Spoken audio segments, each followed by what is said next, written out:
And so I go off looking for the best risk management advice. And I have now come to call these the critical 6. And I went through and I'm like, all right, this is what I need. Rest and sleep, a little exercise, better nutrition, self-care, being mindful and meditating, and optimism.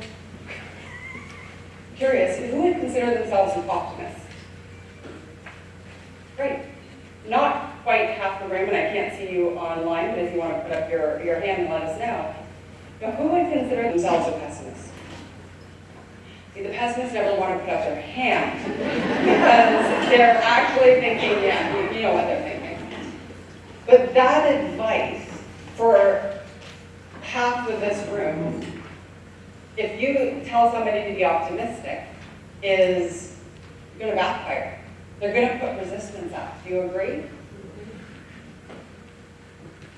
And so while these critical 6 are absolutely important to our overall well-being and our joy and everything that we can tap into life, these on their own are not the answer to lower our stress.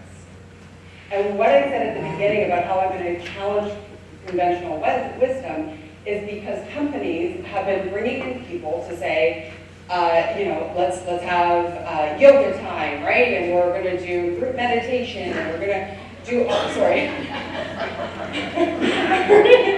that was a very good laugh.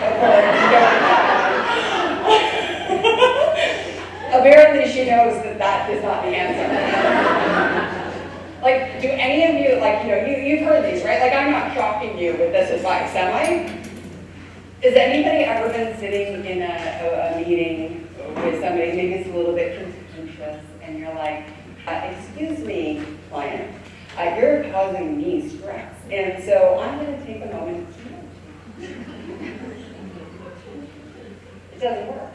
Now, some companies actually have started meditating at the beginning of meetings, which I'm all for. I believe that these are important.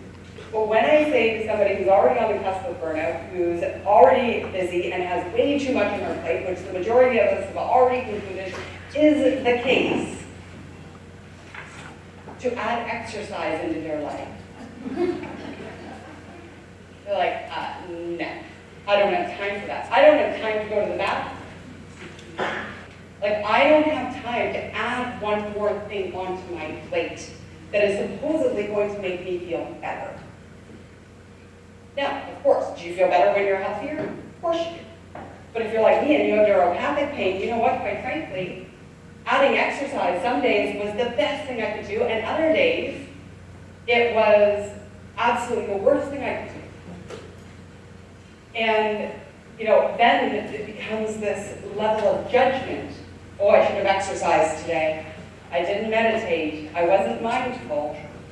And then we create this more destructive stress because we're judging ourselves for not being able to do the thing that of course we can't do because we've got way too much on our plate and we need it deeper roots.